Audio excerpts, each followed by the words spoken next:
Tonight, a high-stakes congressional deposition pulls the spotlight back onto one of the most sensitive and unresolved scandals in modern American politics. As oversight Democrats respond to a closed-door hearing involving Hillary Clinton, questions are being raised not only about accountability, but about transparency, power, and who Congress chooses to scrutinize. At the center of this moment, the legacy of Jeffrey Epstein, and whether this investigation is uncovering truth or amplifying political theater.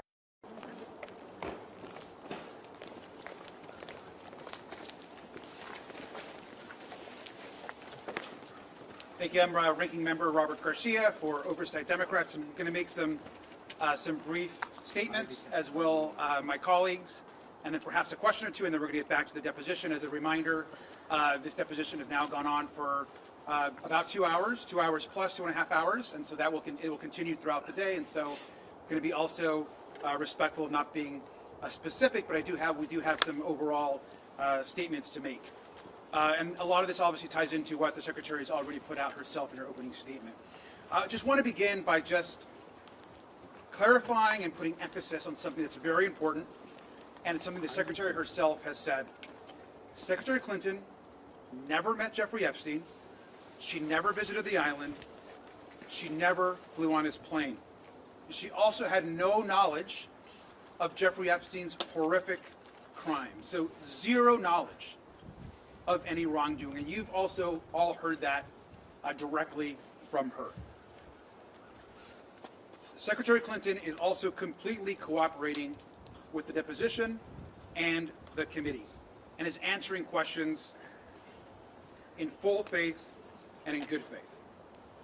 What is not acceptable is oversight Republicans breaking their own committee rules that they established with the Secretary and her team, which you've all reported and you've seen by releasing photos.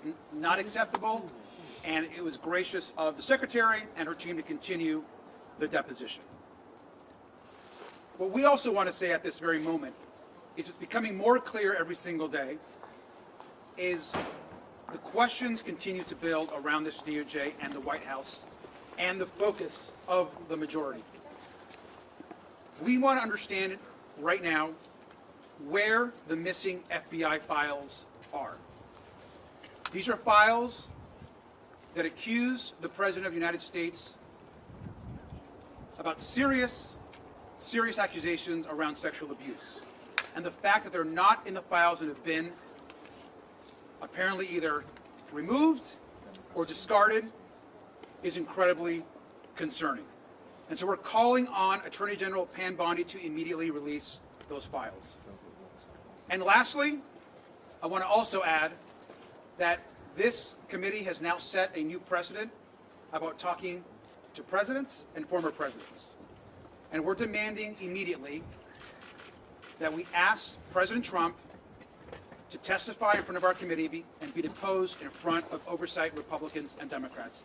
And that should happen immediately. He is the person that appears almost more than anyone else in the committee, and it needs to happen right now. Mr. Chairman, do you distinguish at all between a president and a former president and a sitting president? I mean, is there something in there? Because they will say, wait a minute, we know what the court ruled on his immunity. We should depose the person that is mentioned in the Epstein files almost more than any other person next to Ghislaine Maxwell, and that's Donald Trump. Mr. Rankin, we're going to have a couple comments, and then we're going to go ahead. This is where the investigation takes a sharper political turn. Calls to depose a former president, in this case Donald Trump, are rare and symbolically powerful, but they also raise serious constitutional and procedural questions. Oversight committees do have broad authority, yet demands for testimony must balance precedent, relevance, and legal boundaries, including recent court rulings on executive immunity. At the same time, lawmakers are accusing the Department of Justice and the Federal Bureau of Investigation of withholding or redacting sensitive files, a claim that, if substantiated, would have profound implications for public trust. The question for viewers is this: is this investigation prioritizing victims and evidence, or is it being shaped by partisan incentives and media pressure? I'm going to answer a couple questions. Thank you. I'm going to answer a couple questions. Thank you. Thank you. House Republicans need to get serious about this investigation. I understand now fully why Secretary Clinton wanted to make this deposition and her hearing public, because the reality is we are talking to the wrong person today. Who we should be talking to instead are people who are actually mentioned in the files, people who have made misleading statements about their relationship with Jeffrey Epstein. Earlier today, Chairman Comer mentioned being open to talking to Secretary Lutnick. Well, let's get him in. Let's talk to Secretary Lutnick instead. Let's talk to someone who is neighbors with Jeffrey Epstein, who actually associated with Jeffrey Epstein, not someone who had never, ever met Jeffrey Epstein to their knowledge. And so let's try to talk about people who will help us with our investigation, and let's release the 2.5 million files so we can know who else to talk to, and so we can do right by the victims and actually bring justice. Thank you. Thank you. I'm Congresswoman Yasmin Ansari, representing Arizona's 3rd District. I am extremely appalled by the Republican chairman's behavior today and by the behavior of the entire committee and how unserious they are about this investigation. Let's remind the country about what we are actually talking about. Jeffrey Epstein, Ghislaine Maxwell, and a list of many rich and powerful people from around the United States and around the world abused and raped more than 1,000 people who were children, many of whom were children at the time. And today we are sitting through an incredibly unserious clown show of a deposition where members of Congress and the Republican Party are more concerned about getting their photo op of Secretary Clinton than actually getting to the truth and holding anyone accountable. I also want to talk about the reporting from this week and the fact that we now know that the Department of Justice, in their ongoing cover-up, the most egregious cover-up in American history, intentionally seem to have redacted more or withheld more than 50 pages of allegations from a minor against President Trump. Do not forget that Kash Patel went in front of the Senate Judiciary Committee and said under oath that the FBI had no credible allegations of any other people being involved in this child sex trafficking operation. These documents that the Department of Justice intentionally has withheld from the American public in regard to the allegations against President Trump came from the FBI. The FBI had interviewed this witness 4 times. You do not do that if it is not serious. So Kash Patel needs to be immediately brought back before the Oversight Committee. He needs to answer these questions again, and we need answers immediately. Again, America is watching. Young people in this country are watching to see if powerful people will continue to protect other powerful people and whether or not Congress will actually hold these perpetrators accountable. Thank you. Wesley Bell, Missouri's 1st Congressional District, and as a former prosecutor, I've been involved in leading investigations in serious offenses, and this ain't it. What we're seeing is political theater. What we're seeing is folks that are looking for headlines and tweets as opposed to doing the business of going about getting justice for the victims in this case, and survivors in this case, I should say, as well. And I think that that's what I think some of our friends on the other side are losing sight of, is that we are here to make certain that justice is served, and it's important for us, and as oversight members, to do our job to ensure that all the evidence, any information is heard, and that any victims, any survivors, voices are heard as well, and that's what we're supposed to be doing. And so what we're seeing today is we have not learned one new thing. The Secretary is here. She is more than happy to have all of you come in there and into this deposition and hear her out. But there are those on the other side of the aisle who do not want that for whatever reason. And so we're going to continue to push for justice. We're going to continue to work to make certain that the victims and survivors are given their due and their voices are heard and that justice is ultimately served. Thank you. I'm James Walkinshaw from Virginia's 11th District. The Trump administration's treatment of the survivors of Jeffrey Epstein's crimes has been a callous disregard We've seen that in his refusal to release the files. We saw that this week at the State of the Union with his refusal to acknowledge the survivors who were in the chamber. One of the things that's been confirmed today is that in addition to having no relationship with Jeffrey Epstein, Secretary Clinton has no relationship with Ghislaine Maxwell. But there are important questions we should be asking the Trump administration about Ghislaine Maxwell. And I hope that our Republican colleagues will join us in asking these questions. Why is it that Donald Trump has refused to rule out the pardon, the clemency that Ghislaine Maxwell is campaigning for?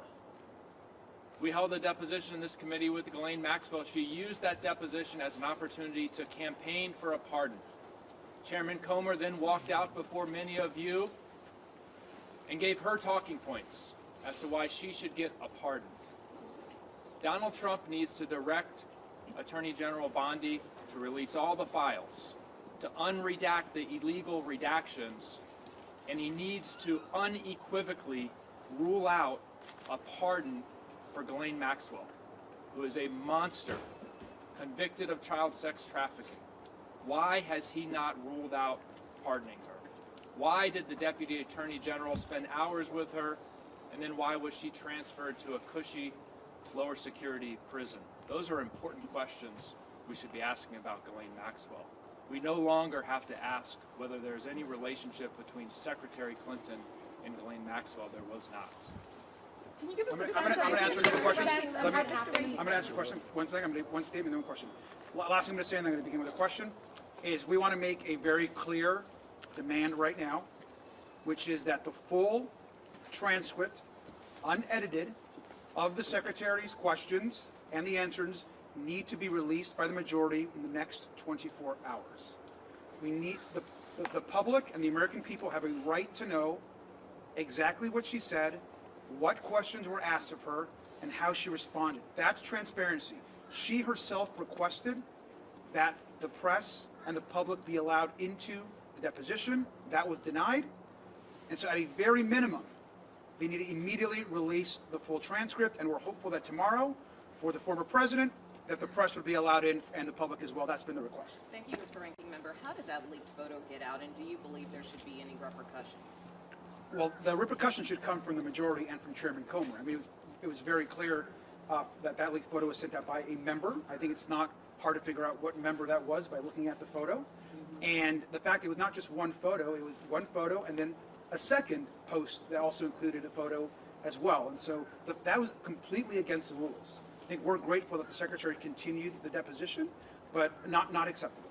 You said that this is a very unserious question. The Secretary's been clear that she has no relationship with Jeffrey Epstein. She's never met Jeffrey Epstein. She said a few times that she has had encounters with Ghislaine Maxwell. She clarified what those meetings were like. Did she talk about Ghislaine Maxwell attending her daughter's wedding? Did you get any new insight into those interactions? I think, obviously, we can't get into specifics about the answers, but we will get all those as soon as the video is released. And so we have to be very careful about giving specifics about what was actually said in the deposition per committee rules, so which is why we're demanding right now that James Comer and the Republicans release the full transcript where all the questions that were asked will be fully answered by Secretary Clinton. What I can say is that she, again, never met Jeffrey Epstein, never went to the island, never went to the plane, and had no knowledge of any of his crimes. This is completely unacceptable. When it comes to Howard Lutnick, when Comer went in, he said it's a possibility. When I asked him if Lutnick would be subpoenaed, Mace then said she had an email printed out that she wanted to ask Clinton about.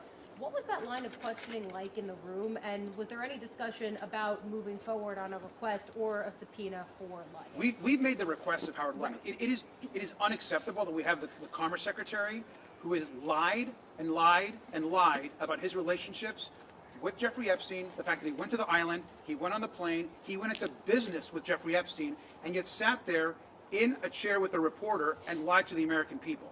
He should resign today. He should be removed from office, and at minimum should come before the committee. I think everyone's been clear that we need to hear from Howard Lutnick. But what was the line in the room, the questioning in the room? I'm not. Sorry. I want all of the Secretary's responses to be released immediately, or I want the press to be allowed in to get details. Can you give us a sense of what it was like in the room? Is this a very tense deposition? And also, can you give a little bit more color of what exactly happened when this moment on social media is shared. Was there back and forth about letting the press inside the room? So yeah, what I can say is obviously everybody was very taken aback by the committee rules being essentially not enforced and certainly just broken immediately. That is not acceptable, especially when the secretary said from day one that she wanted the press in the room. When the incident happened, I think this is something that can be reported. The secretary's team continued to demand, even after the incident, to let the press into the room, because what was important for her is that her answers to the questions not be edited, that the video not be edited. And so we understand that, and we're committed to getting this video transcript out immediately. And to be clear, she is answering every question. To be clear, she's answering all the She's questions. taking the fifth at all? To be clear, she's answering all the questions. I think I can safely say that she's not taking the fifth. Mr. Garcia, Last question. in terms of her understanding of her husband's relationship with Jeffrey Epstein, is that something that she's been asked about? I want the full transcripts to be released immediately, and I think everything that she said in her testimony will be clear. Thank you all very much. Thank you so much for coming out. What today ultimately reveals is a deeper tension inside Congress itself, between transparency and control, accountability and spectacle. Multiple lawmakers argue the focus has drifted away from perpetrators and survivors, while others insist unanswered questions demand aggressive oversight.